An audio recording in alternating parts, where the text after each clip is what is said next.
Now coming on to our next section, that is the isolated pelvic ring fractures injury.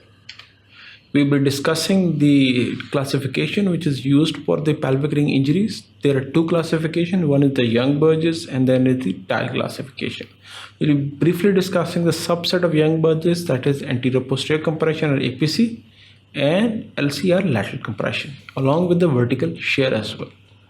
So if there's a pelvic ring, if you see this pelvic ring may be intact and maybe other associated injuries which are outside the pelvic ring.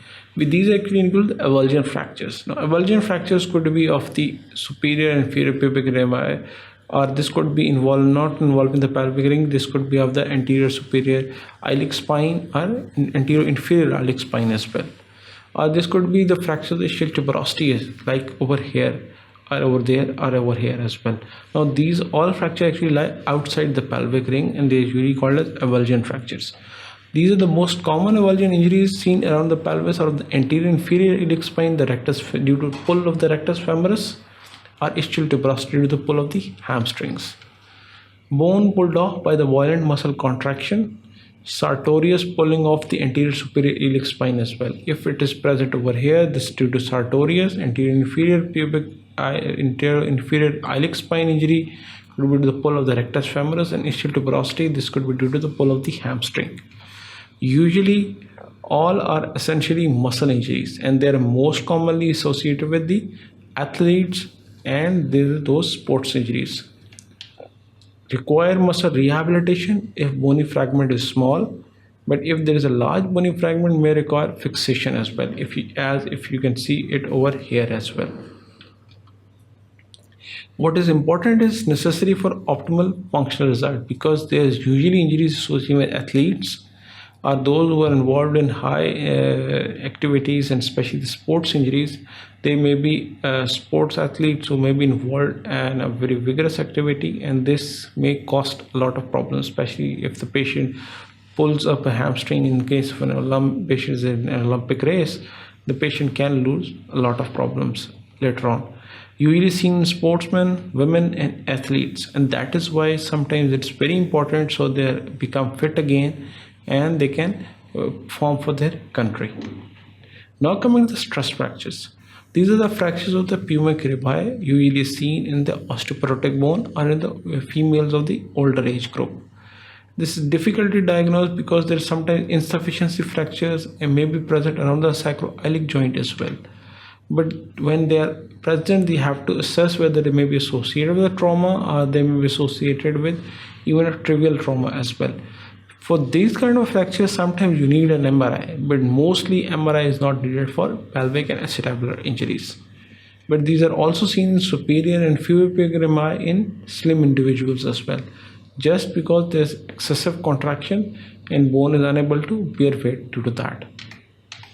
How to manage the stress fractures? Patient may be given present with groin pain. Consideration should be given to vitamin D levels because the bone are osteoporotic, and this may be due to chronic vitamin D nutritional deficiency.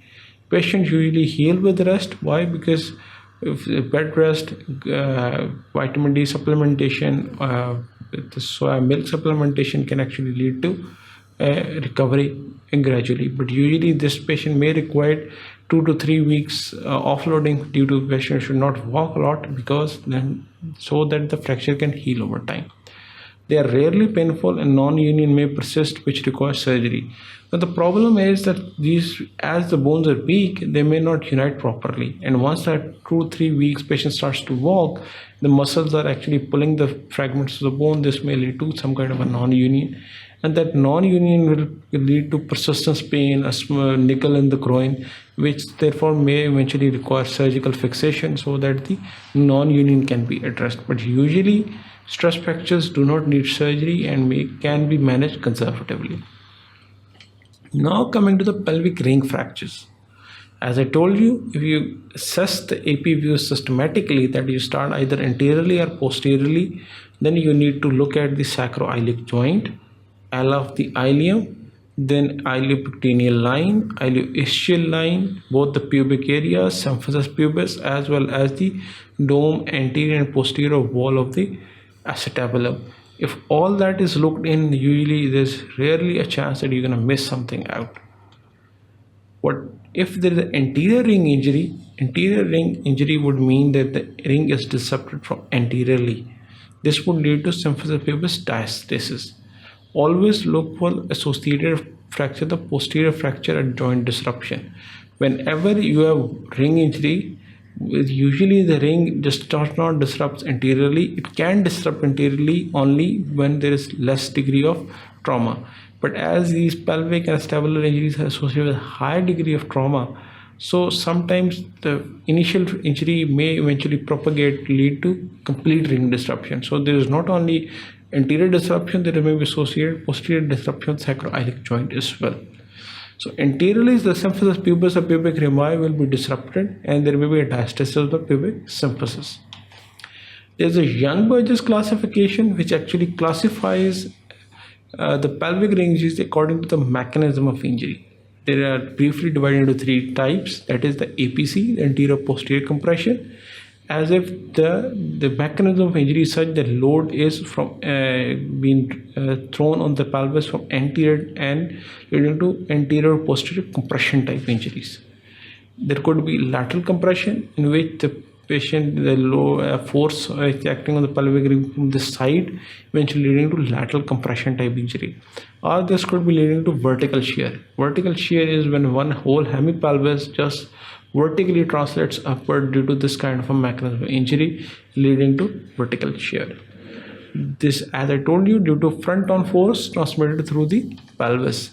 This could be further subdivided into APC type 1, 2 or 3 injuries.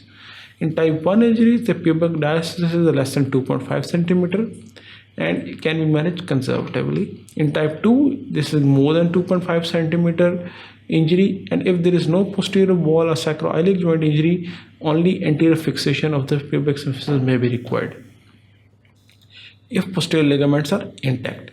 If they are not intact, then it becomes a APC type 3 injury, in which there is increased widening or diastasis of more than 2.5 centimeter plus posterior ligamentous dislocation or dislocation of the sacroiliac joint as well. Now this kind of injury not only requires anterior fixation, this also requires posterior fixation as well, that you need to fix the ring anteriorly as well as posteriorly. Now coming to the lateral compression injury. These injuries result from the force applied to and transmitted from the side of the pelvis. Further subdivided into LC type 1, 2 and 3 injuries. Now type 1 injury, in which the force is actually applied from one side, as if the pedestrian was crossing a road and the car hit that patient or pedestrian from the side. There is a rami fracture and ipsilateral anterior sacral alar fracture, if you can appreciate it over here. Posteriorly, the sacroiliac ligaments posteriorly are intact and there is no actual sacroiliac joint dislocation and disruption. LC type 2 is when there is further more problematic as well. There is more energy being transmitted during the fracture. There is a rami fracture and ipsilateral posterior ilium fracture dislocation. That is, both the rami are involved plus the sacroiliac joint disrupts and leading to sacroilial disruption and dislocation more posteriorly. In LC type 3 injury, it's actually a bilateral injury. But what is important is on one side where the injury, the force is being transmitted, it's actually LC type 2. And on the other side, the contralateral side, it's actually APC type injury, in which there's anterior disruption mainly with only the sacroligamentous ligamentous type of a sprain on the sacroiliac joint. So if it's LCT type 2 on one side and APC type injury on the other side, it becomes the LC type 3 pattern, which is usually more associated with the head injury mainly. Then comes the vertical shear. These are all seen after a fall from a height, landing on one leg, leading to one hemipelvis being driven up. There is massive disruption of all the ligaments, so whole of the pelvis just moves up, leading to vertical shear. This leads to complete disruption of all the posterior structures. There is another classification called as tile classification. Now this was actually also for the pelvic ring, but as Young-Burgess classification is actually dependent upon the mechanism of injury, tile classification is based on the stability of the pelvic ring. Briefly, it is divided into type tile A, B and C. According to the tile, A-type fractures are those which are both rotationally and vertically stable. Can be subclassified as A1, which do not involve the pelvic ring. These involve actually all the avulsion fractures of the anterior superior iliac spine, anterior inferior iliac spine, ischial tuberosity. Avulsion fractures are all actually tile type A1 fractures. Now A2, both still rotationally and vertically stable, but these involve the iliac wing fractures or anterior rami fractures. A3 actually involve the Dennis-Weber zone 2 type fracture of the transverse sacral fractures, which is important that they're actually not involving the ring but they're involving the sacrum. In type B, these are called as partially stable because the ring is still vertically stable but becomes rotationally unstable.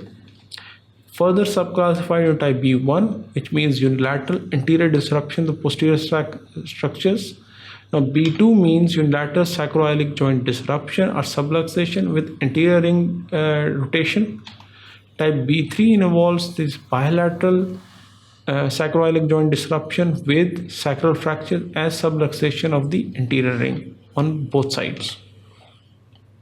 Then comes the type C fractures. These are both vertically as well as rotationally unstable fractures. C1 means complete unilateral posterior disruption.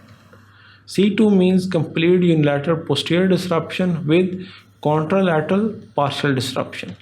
And C3 means complete bilateral posterior disruption, that both the anterior and posterior ring are lost and the both sides of the pelvis are vertically as well as rotationally unstable.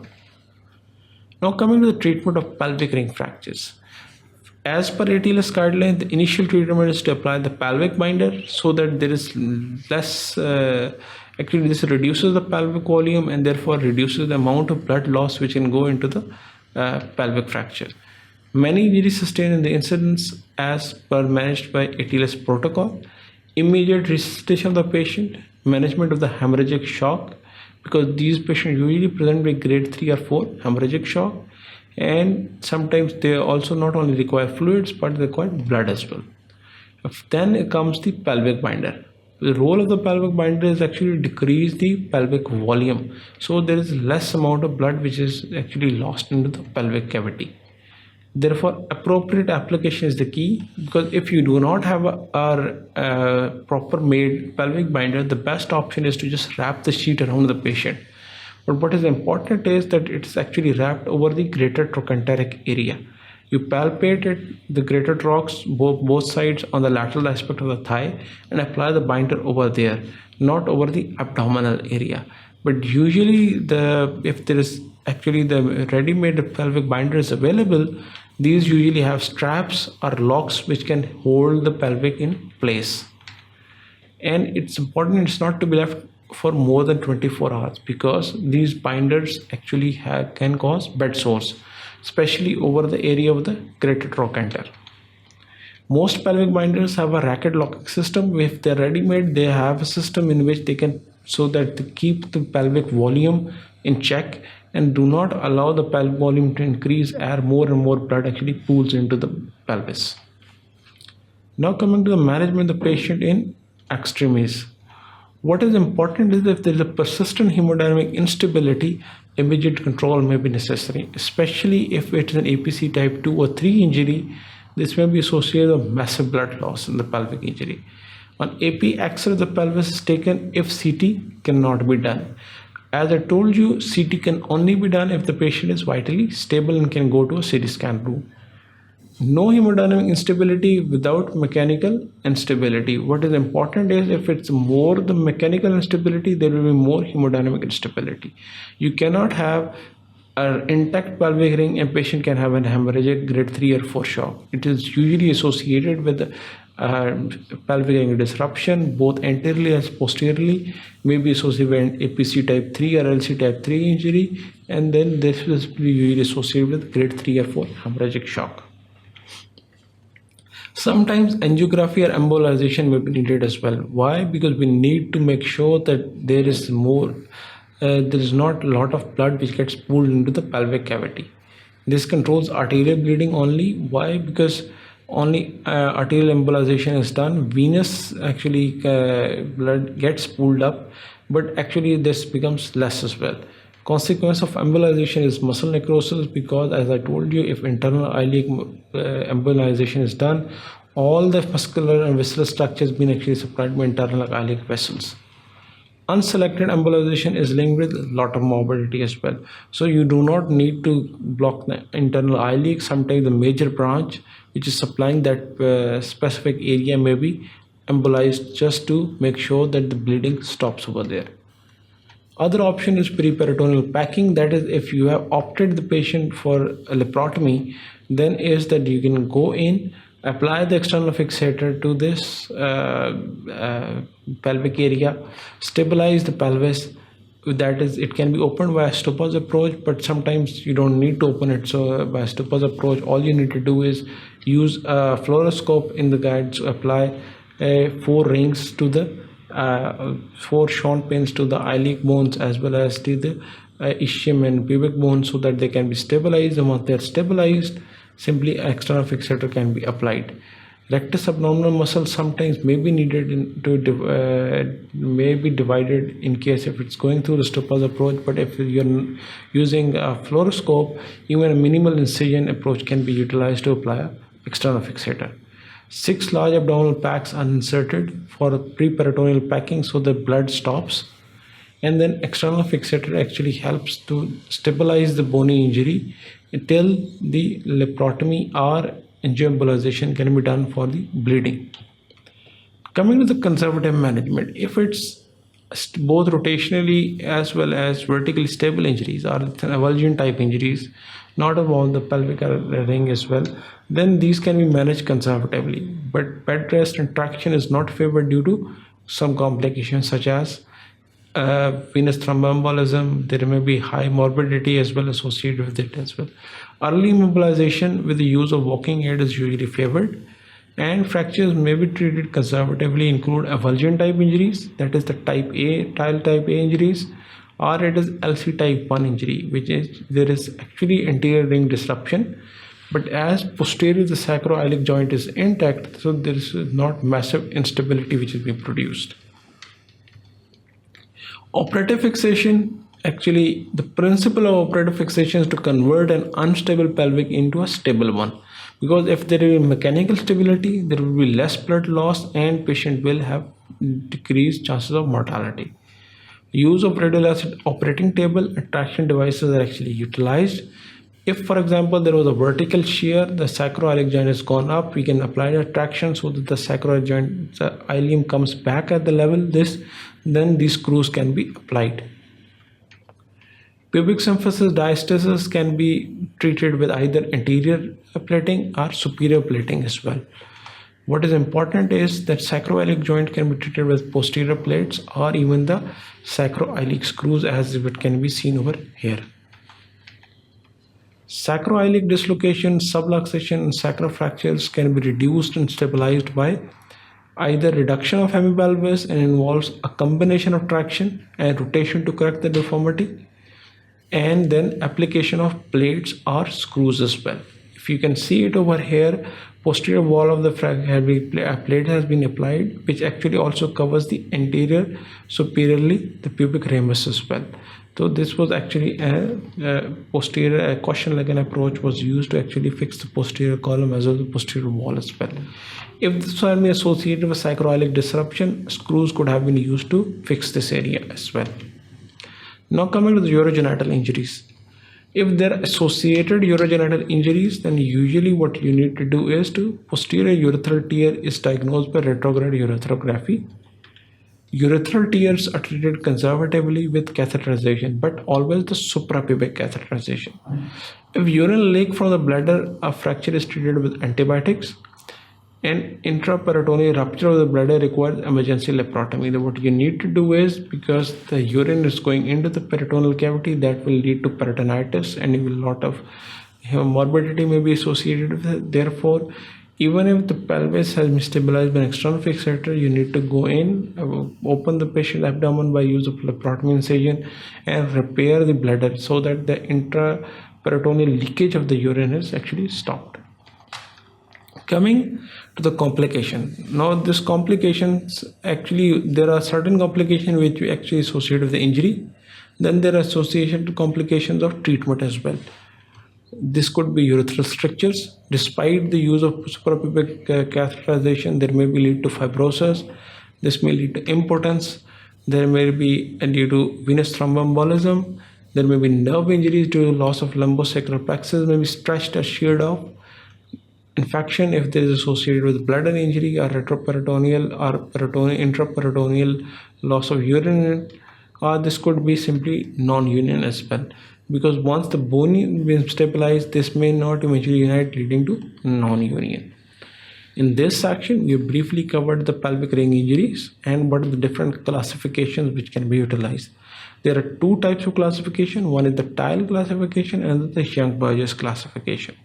Young-Burgess is based on the mechanism of injury, that is APC, anterior posterior compression, and lateral compression injury. This is also another subtype is called as the vertical shear type.